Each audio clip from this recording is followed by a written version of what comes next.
Welcome to Come On Ye Spurs TV, where we talk about everything Tottenham. Today, I've got with me my usual, what's the word, accomplice or sidekick, Acolyte, fellow acolyte. acolyte, you know. Chuma. Chuma is our in-house football encyclopedia and aficionado extraordinaire. Welcome, Chuma. How are you? I'm doing very well. Super blessed. It's summertime in London, and the sun is doing its work. A bit humid, but yeah, it's been good. The first signing of the Thomas Frank era, Toko Takai. And for those of you Japanese speakers, Takai is the word for tall or height. So we're about to hit the heights with Takai. We really, that's what everyone hopes for, you know. I mean, I don't really know much about him until obviously when whenever a signing comes up or comes up in the horizon and people start to talk about him or the attributes, we go and do a bit of research and we come up with this and say that hang on, this guy is it sounds like the real deal. I mean, well, obviously it remains to be seen how he'll perform in the Premier League. I mean, a lot of newcomers come in the league. Some people excel, others it takes a while for them to gather up steam, and others just sort of fail totally. But we'll see where he'll fall into in our case. I mean, let's look at Takai in a bit of detail. What comes to mind for me is people would tell you that Tottenham should adopt a database style or database um, way of approaching player transfer, scouting, and and all that. But I don't see that they don't. I mean, maybe because it's not that publicized, but it seems to be the norm at places like Brentford, places like Brighton, and all that. But that's probably because it's kind of highlighted to the fore because a lot of those teams don't have the same financial capacity as the what you might call the larger teams, if you like, or the more established teams, which is why they focus a lot on that approach. And whenever people report about them, they kind of report in those terms. But I think it has two sides to it, right? It probably will fit into our model a lot more when you think about how our spending pattern has been in years gone by, and that that doesn't appear to be near changing very very soon, despite the rhetoric we're getting from uh, the new CEO, the guy who used to be in Arsenal. I can't remember his name now. And of course, Daniel Levy in his last interview, which he gave, which said he wants us to compete on on all fronts this season. How realistic that is, I really can't tell you because past record shows that we haven't done so in a lot. I mean, in very many years going back now. But so, how is that likely to change? Is Takai the kind of person or signing that we expect to see help us to accelerate that process, or are we going to sign more people?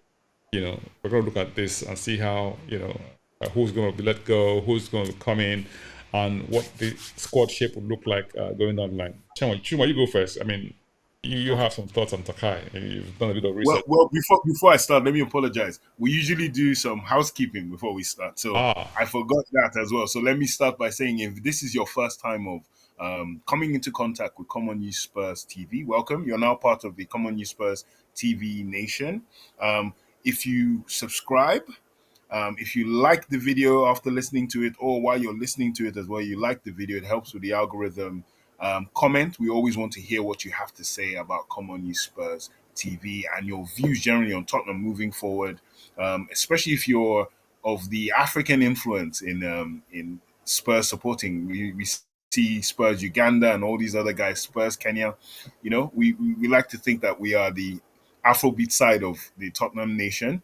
And also, yeah, just click on notification bell and you get alerted every time we put in content so you can continue viewing and continue supporting us as well. So, Takai, well, I was surprised as everyone else when I saw the name and but I've learned not to be disappointed with Spurs signings, especially signings, in fact, football in general, signings out of Asia. I have fallen in love with Japanese football for a number of years now. Um, even down to their women's teams as well. Like I watched them in the World Cups and stuff, and the football, the tiki taka stuff they're doing was amazing. And ironically, a lot of this tiki taka possession thing was, founded by our very own Ange Postecoglou. What he brought to them changed football in Japan forever. The Japanese were always so efficient. Uh, they were just into being very stoic football wise. And Ange came with this attacking philosophy that I think it brought a lot out of them because Japan takes football very seriously. They study it in university. They have a university league. They have a high school league as well. That's very, very competitive. And it produces very, very good players. You have now you're seeing players like Endo at Liverpool, the biggest name, of course, being Mitoma at Brighton. So Japan has always produced players that have, I would say, they have excellent fundamentals in football. They know how to use a ball, utilize it. They know how to play positions very well. If there's anything you can say is they lack a certain amount of physicality, but they've been introducing it, and their players have been flooding Europe now, are bringing that back to them as well. And they have a lot of European expatriate players playing in the Japanese, the J League. So hearing someone coming from Japan, at first you're quite pessimistic. What's going to happen here? But watching the clips of Takai, I can see that he's very, very sound as a defender. He I like defenders that like to intercept more than they like to tackle. And I think he does a lot of interception. I the clips I've seen, he's aware of danger. He's 6 feet 3, 6 feet 4, based on whichever report you watch or listen to. But he's yeah, he's at his age, he's 19, he's turning 20 in September. He's already broken into the Japanese first team squad, first team in fact as well. And that's no small feat for him. And there were clubs in for him, like big clubs were in for him in Europe, more than England, I would say. And everyone expected him, from what I've been reading, everyone expected him to jump to like a Dutch league or German league or French league as opposed to the Premier League. But he is seen as ready, and he's not just joining Spurs to be shipped out on loan initially. That might still happen in January based on how he performs. But from what I gather, he's been put into the first team squad. So immediately, what comes to mind is, you know, Spurs preparing for a Romero departure, because this boy can play the Romero position. He can also cover Van de Ven as well. But yeah, we were not quite sure. But from the early outset, positive. Right. So it then sort of begs that question, which is that we're investing in youth. He's another young, inexperienced, relatively as far as the Premier League is concerned, but he's been playing for quite some time. I mean, he's been playing for the Japanese senior team consistently for a while, and obviously he's now regarded as one of the best upcoming talents out of Japan. And so obviously, maybe kudos to our scouting team for finding such talent. Question then becomes: would it be someone that can just stroll into the first team, when the time comes, or will you have to go out on loan, like we've seen with a lot of the other promising talents we've had in recent past? I mean, guys, the young man from Korea, for instance, who is always touted as also a promising talent as well. I mean, you also had that young Croatian man who's like, I think he's still in Croatia now, isn't he? And hopefully we're going to bring him this season, I'm told, and I mean, he'll certainly. But you then have people like Donnelly, you have Phillips, you have, of course, you still have Jagusin who's still with us. You have Dan. So what's going to happen to the lot we have there? I mean, are we going to ship some of them off? I mean, we just signed a new contract with Davis. Davis is adaptable. He can play centre back on the left, and he can also play left back. Where does that leave the team? Well, in my opinion, I think Frank would rather be spoiled for choice, especially in house, than buying. He wants. I think the mindset at the moment is he wants to assess what he has, because one thing, if you watch some interviews of his, you find out that Frank has liked Tottenham's squad for a long time. He's always been very complimentary about things Spurs are doing, and how Spurs are playing and players Spurs have. So you can tell that he's been chomping at the bits to have better players than he's had at Brentford. No disrespect to Brentford, but just more technical, better, higher level quality players, higher value players as well. So Spurs have a squad that has some good players. And with winning the Europa League now, they have a winning core. Players like Vicario. If you take out Romero from the equation because we're unsure, Van de Ven. Midfield, you have Bergval, you have Kulusevski, you have Dominic Solanke up front as well. You have Udogi on the side, Poro on the other side. That's like 6, 7 players that are like core. These guys are not moving, and that's good. Now it's about finding pieces that can deputize to the same level and based on what kind of football Thomas Frank wants to play. So players like Dragoshin, he was on the edge before. He never really fit into what Ange was doing because technically I didn't think he was up to it. Frank's system, I think it still requires a high bit of technicality in terms of football, but at the same time, it helps players that are not as technically gifted because I don't think his defenders do as much. Um, so players like Phillips did very well on loan at Stoke, but I don't think he's ready for the jump. I don't know what his future will be. Alfie Dorrington won a cup at Aberdeen, won the Scottish Cup with Aberdeen, played in the final, started in the final. He looks good as well. He had a long term injury, but I don't know if he's going to make the grade. The players I would look out for that are coming back into Spurs, I think, have a shot. And even the ITKs have said it as well. Is Jamie Donnelly had a wonderful time at Leighton Orient, took them to the playoff final. Um, Up to the point, almost scored a halfway line goal, and Pep called that boy with the left foot. That's what Pep called him. I heard they're really looking at. I don't think they're shipping him.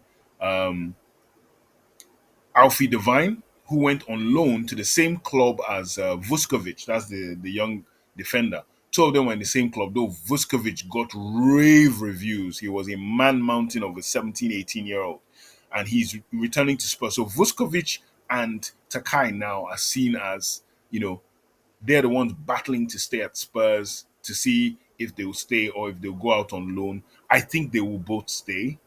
I think they will end up staying, and possibly if they don't get the minutes in January, they will send them out on loan. Jamie Donnelly, I think, is staying at Spurs. So that leaves Alfie Devine, who I think is so unfair. I felt Alfie Devine deserved to stay when Ange was there, but he didn't. But it's up to them to prove themselves to Thomas Frank. But I would enjoy the fact that he has so many people to look at in preseason and go, okay, I keep you, I send you away. All right, so thinking about the squad overall, obviously, I mean, there's Frank has his own playing style and philosophy, which obviously at some point he want to impose on the team. And of course, you have to look at the tools that he has at his disposal in order for him to do that. Now, that leaves us with obviously choices for him to make, and we will try and as much as possible in this little segment we've got before we close as to help him out in that regard. Look at each position, who got there, and whether or not he'll keep them, whether or not he'll sell them, or whether or not he'll send them out on loan, right? So let's start from the goalkeeping angle. Let's start with the squad we've got for goalkeeping. We've got Kinski. Keep, buy, or keep, sell, or loan. Keep. I think Frank has 3 keepers he can trust now: Vicario, Kinski, and the Right, other gentleman's name Austin. escapes me. Austin, yes, because they've let the other 2 go. Alfie Whiteman and Foster have been let go. So he has 3 keepers I think are good enough for Spurs. Right. So you think you keep all three keepers? I think he'll keep all 3 keepers. Yeah. Okay, that's okay. On the right back position, we got Pedro Porro.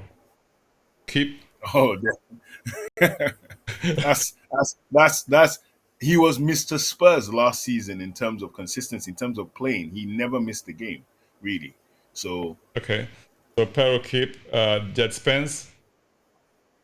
oh, definitely keep. Yeah, Okay. he's earned the right. Right centre back Romero. I would love to keep. I think his head's turned, so I would sell, but sell for 7. Right now, in fact, I think the biggest boost is Real Madrid are playing the World Club Cup, and Real Madrid have a defender called Raul Asensio. from the reports I'm hearing, Xabi Alonso has not been impressed. The boy also has he has some personal problems off the pitch, and it's kind of I think it's creeping in and affecting his game. And I heard well, he's got the red card in their last game. He's not been on the ball. I heard so now I heard Alonso is looking at Romero because Atletico haven't sealed the deal. Atletico are trying to lowball Mr. Levy, 35 million, 40 million, and we're like, come on. Or Romero must be Yeah. out of their If reports must be out of their if minds. if reports, yeah, they don't want to go above 40, and we're saying 60 and above, which I still think is It's a cheap. bit of But then he's a running down. huge Yes, bargain for Romero. so I would Romero value sell. Romero in the region of 85, 90. I'm sorry, maybe it's me, but Yeah, hey, 100%. But yeah.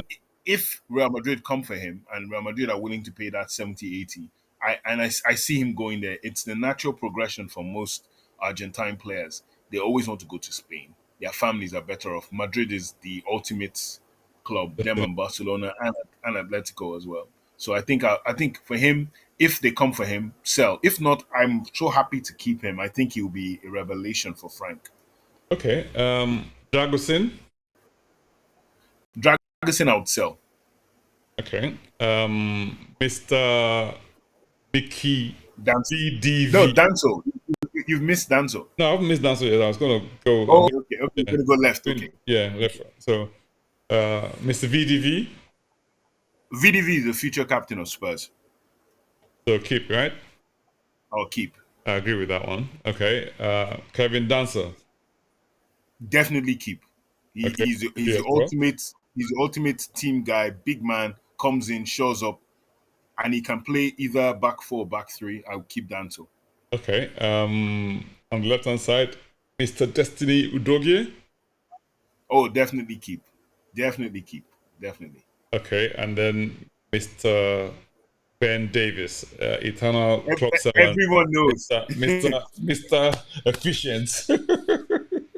Everyone knows I'm a huge fan of Ben Davis. Like Yeah. Ben Davis to me, I think every club should have a player like Ben Davis. He's just a rock of a player. However, if we can get left-sided competition, and I mean that in the sense that if we can get a player who can play left center back and left back at the same time, that is young and proven somewhere somehow, I would let him go to retire. He deserves that financial windfall. He's someone that's always earned, I think, between 50 to like 80K, and people like him don't complain. He just takes that money and he goes home, right? But somewhere along the line, a team like Wrexham, who have been looking at him, they're willing to pay him like 100, 150. I think he's earned that. He will come back to being a Spurs coach or in the coaching team, coaching staff of Spurs. I honestly believe that. So if they came in for him, yes. If not, I think he would do well in Thomas Frank's team as a left back. Thomas Frank left backs aren't like Angie's left backs or Pochettino's to a point. And when he played under Pochettino, he did well as a left back. So I don't see any problem with him staying. But I would sell if the opportunity came. Okay, I think that's a fair assessment. I'm a fan of Ben Davis as well, and I love his commitment, dedication, and just that craft where he's just focused on the job that needs to get done. He's your Mr. Reliable in the team, if you want to call it. And there's no coincidence when you have several coaches who work with him always choose to keep him. It's like the classic German genius we used to have. Nobody seemed to know what he was doing in the team, but every new coach But always he kept him. kept him. Yeah. Yeah. And yeah, that's a mark of a good player, if you ask me. Now, midfield. So I'm going to start with this young man we got from Leeds last season. All shades of grey.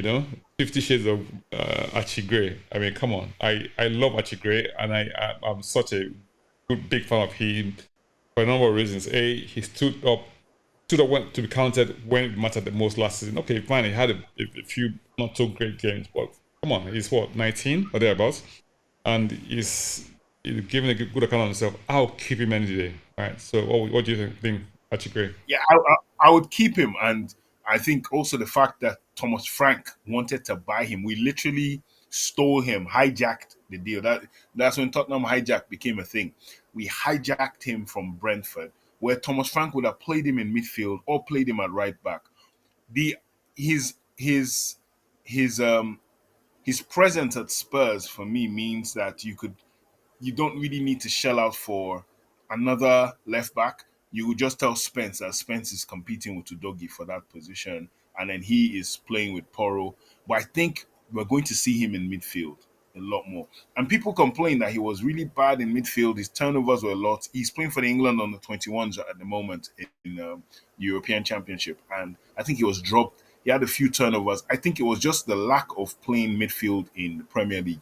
He needs to play in that position more to get the feels. Playing in centre back, he did that in preseason, and it was no surprise he worked out well in the league. He never played the 6 or the 8 or whichever numbers you want to call in a double pivot. He never played it a player that shielded him and the style was open. So I think he will do really well. So I'm saying all this to say I'll definitely keep Archie. I think you see a marked improvement in Archie this season. Okay, Mr. Dejan Kulusevski. Oh, Kulusevski is a keep for me all day, all year. In fact, I think Frank doesn't do the same thing that Ange does, that Pep does, which is keep his wingers wide. He allows them come like in Buemo. They come inside and they can shoot more. And you found out when he played under Conte, him being that sort of in between, he's not staying out wide, he's not staying inside. We loved Kulusevski under Conte. We still loved him under Ange, but not as much, except when he played in central midfield. And I think Kulusevski being positioned in a certain way will allow Poro thrive because now Poro will be the one coming to deliver the crosses. And also, if Frank switches to a back three with three midfielders like a 3-5-2, Kulusevski comes into midfield. He can play that central midfield and he can also deputize for Madison. So, oh, all day, every day. I think he's another candidate for being a vice captain or being thrown into the captaincy based on who leaves or who stays. Okay, that brings us down to Mr. James Madison. Madison is an interesting one for me. Um, Man City were looking at Madison. Oh, really? Yeah, they were looking at Madison up until his injury. They were looking at him, and Pep likes him. And when Pep likes a player, and you've got that player, you have to ask yourself a certain question: are we utilizing this player very well? Yeah. I make no secrets. I compare Frank coming into Poch, not Poch coming in first season, but more Poch 16, 17, 17, 18 season where we started trying to get control. I think Frank will want to initiate control in Spurs. And if he does that, he instantly models Madison on Ericsson. Madison doesn't have to be tracking back all the time. He will just be that creative piece. You see, Damsgaard, though Damsgaard covered a lot of ground in Brentford. Damsgaard played really was really such a creative force. I think Madison can do the same.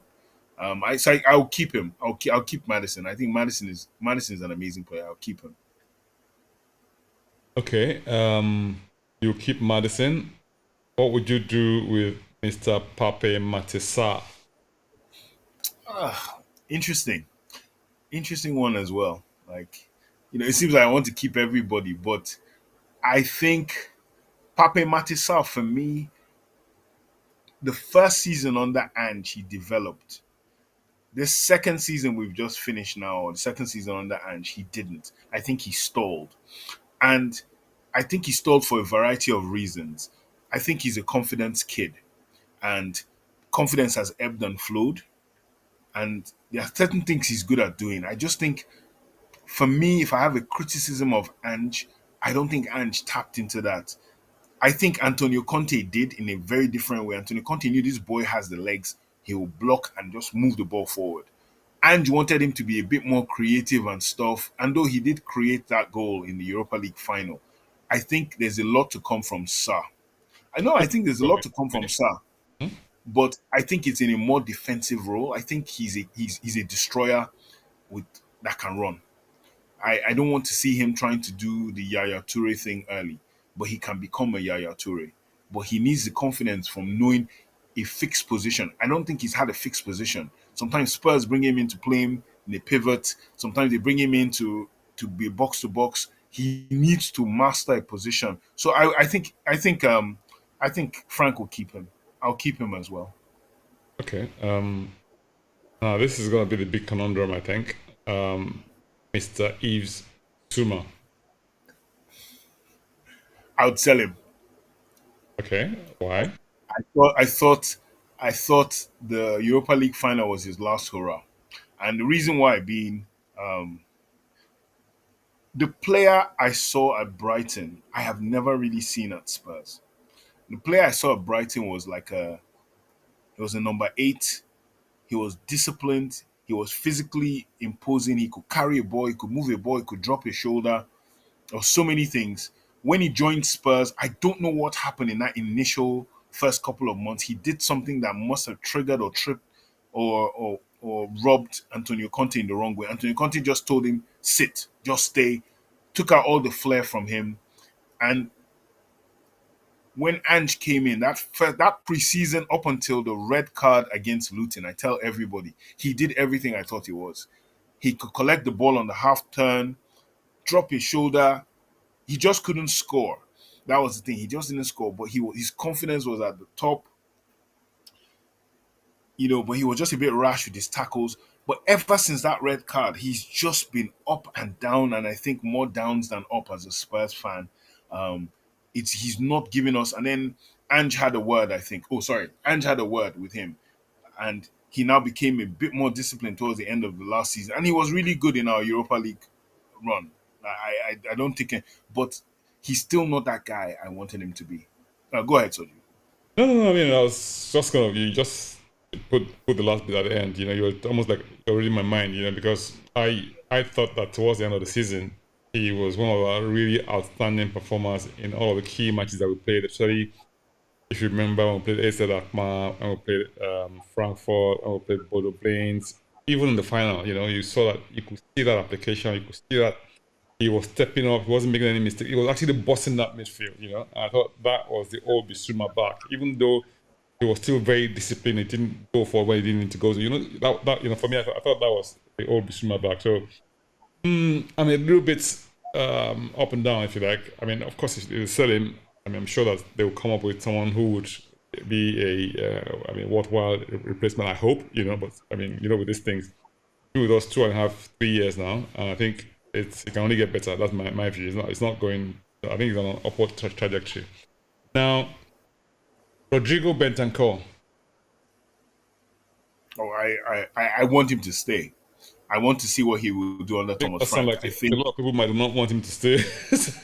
Well, that's entirely up to them because him and Kulusevski, I felt they played their best football under Antonio Conte, and there were reasons for that.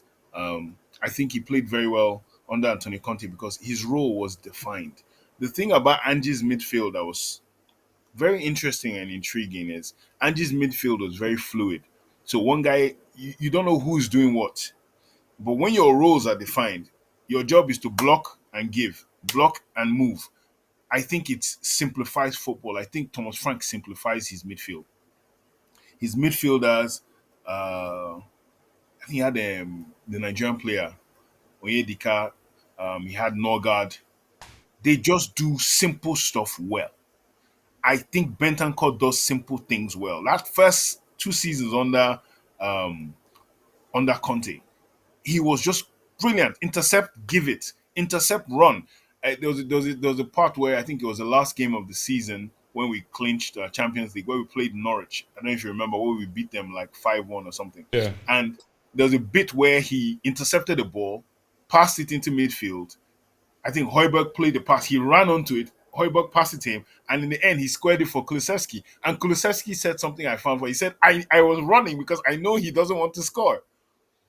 That's not his game. So I knew he was going to pass it to me, and I felt that was more natural him. And you wanted him to be a more box to box player, try and shoot all that stuff. And while he could adapt, he wasn't really good at it. If you watch him for Uruguay playing for Bielsa, it's the same thing. Collect the ball, pass. Collect the ball, give. I think Frank will return him to that. I think he will be a vital cog. It will be him and one other in midfield. It could be him or Bergval, him or Sarr. Okay, moving on very quickly. We go on to that same midfield, folks. Who are we left out in that midfield that we haven't talked about? Lucas Bergval. Lucas Bergval. Lucas. Spurs. My goodness, I think that's a no-brainer for anybody involved in this conversation. Moving on World very future world class. That's all I'm going to say. yeah, I mean, He cleaned out all the Spurs awards at the end of the season, and I was very surprised not to see him on the PFA Young Player Awards. I'm not going to take anything from the players there, but some of the players there, I'm like, he did more. He was just in a losing team. So that just goes to show you maybe their criteria as your team is a winning team. right. In the forward line, let's start with a captain, Heung-min Son. I think he's gone. Okay, I but if you think had to keep him or selling I him, think I think Son. I think that Europa League final. I think that was the last hurrah. I honestly believe that. I believe he's going to play preseason. That's his love for Spurs. He's going to he was going to pull us out of a bind because if he leaves now, all our Asian tour money goes. I think he will stay with us till the end of the Asian tour and he might leave. I would love it for him to stay because I think how Frank plays his wingers suits it will suit Son. His wingers don't go wide to cross and all that. No, no, no. That stuff Umbuemo and the rest are doing, that is Sonny to a T. Sonny just cutting shoots. Cutting, that's all you're doing is just running in behind it and scoring. at I his think, height, he was phenomenal, wasn't it? yes. But I just think yeah, I think the writing is on the wall. Like I can see certain things happening. I think he wanted Ange to stay as well because I think he was involved in a meeting where, at the end of the game, the Europa League final, there was a meeting the next day or the same night where he was involved, and I think that's where they probably knew that Ange was. And I don't think but he's done what he wanted to do at Spurs, which was to win a trophy. He not only won the trophy, he took us into Champions League, winning that trophy. He raced our drought. In my opinion, now he's edged ahead of Harry Kane as a hero for Spurs. In my opinion, and not because Harry Kane is not a great player, he didn't do amazing things at Spurs, but the fact that this guy stayed and to the detriment of his value, I think as well. Because teams wanted him now, not many teams would want him like that, but and he did what he said. He said he was going to win a trophy with Spurs, and he did it. And I think he's the best time to you know ride off into the sunset for him. So I'm looking at him as a sell with Okay, love. okay. Richarlison. Sell. Okay. Um, There's I nothing think confused about that. I think Thomas Frank's strikers are like Harry Kane. They come into midfield to work. They are workers. He is more of a harasser on the edge of the defender. He's Actually, have just work very hard as well. He actually does quite a lot of hard work. no, no, yeah, he does work, but there's a certain kind of work players like Dominic Solanke does that he can't do. There's a certain bullying that Dominic Solanke can do. Strikers like him, I heard we're looking at a striker that wouldn't set Spurs fans' pulses racing, but if you've watched him in the last year, a striker called Rodrigo Muniz for Fulham. Oh, Fulham, that guy is So I heard, phenomenal. yes, I heard Spurs are looking at him, and I wouldn't mind him. I wouldn't mind him He, either. he I wouldn't mind him either because he scores a he lot can of score important goals goals. Yeah, he can score goals, and he's and he's involved very in good on the build up. ball. Yes, very good. So I'm hearing that. So I would take a Rodrigo Muniz. Everton are chomping at the bits to get Richarlison back, and he would leave a hero. He wouldn't leave on bad terms. But I just think, yeah, if Everton are willing to offer us 40 million, we take a hit of 20 from him. I would do that deal. He goes with our blessing as well. But I think I would sell Richarlison. Beautiful. I think the other person we want to look at is Bernard Johnson. I think contrary to what probably a lot of people would think, I think Brennan Johnson will sparkle for Thomas Frank. I think you look at a player like Johan Visa at Brentford, and you look at him. I don't think he's better than Brennan Johnson technically. That's just my opinion. And Thomas Frank turned Johan Wissa into this goal scoring. He would just be tasked with you're not crossing, you're not trying to beat your man one on one. You're literally playing off the striker as a winger. I think he will and now I think winning this trophy, being very pivotal in winning Spurs a trophy, all the hate he had in the last 2 years, Brennan Johnson. I think him doing this now, he's now a cult hero of sorts. Back post Brennan, as he's called. I think his mindset has elevated. I honestly believe that now, and I think coach like Frank, and like I said with Archie Gray, same thing applies to him. He's a player that Thomas Frank wanted to buy at Brentford. He tried to buy him on two occasions when he was in the championship with Forest and when Forest first got promoted in. He wanted to buy him. I think Frank saw something in him that he would love to utilize. Why not? But I think he will be starting on the left and not the right. I think Frank would have him cutting to his stronger foot to score, sort of like a Sonny thing. So All yeah, right. keep. Matistel. Oh, same as Brennan, if not a better version of Brennan. I think Matistel is Frank actually came out and made a statement about Matistel. It tells you everything. And if you're watching the European under 21s at this moment in time, go and watch the highlights. Matistel is head and shoulders. He's just a killer. Yeah. He's a pure out and out killer. Odebear, not so much. Odebear is someone I think might be loaned out or sold. Okay. He's not really done well. Mikey Moore. Mikey Moore, I think, will go on loan. I think it's so cool that we have our former coaches coaching two clubs that I would look at and say um, he would go to, which is West Brom with Ryan Mason and Chris Davis, Angie's former assistant at Birmingham. Two very good clubs that could develop him very well, and they're both in for him. I would loan him out to one of them, and I think he would take the championship by storm. I think finally we would ask about Dominic Solanke. 100% keep, 100% perfect for Thomas Frank, in my opinion. I believe Thomas Frank likes his strikers to work hard. Strikers that have played for him in attacking positions have always gone above 15 league goals. So I said that as a minimum for Dominic Solanke next season is 15 league goals, not season goals, league. I think he will score a lot of goals. He will also be a very good fodder for someone to run in behind him as well. And yeah, I think this will be a better season goal scoring wise for him. And yeah, Right. I think he's a definite keep. If you're watching this at home, you probably have your views on our selection and what we want to do with them. Truman's been the what's the word? He's been the one speaking about them. I've been just sort of chipping in now and again, just to sort of support him. But hey, not doesn't mean that I disagree with his perspective. Honestly, yeah. I'm not going to cop out here. Okay, so yes, but what I'm saying is, look, if what we want to hear from you, what do you think? What do you think about the choices we've sort of made? Are you going to keep them? Are you going to sell them? Let's hear you in the comment section below, and I'm sure see you next week when we say, See you. "Come on, ye Come Spurs." on, you Spurs.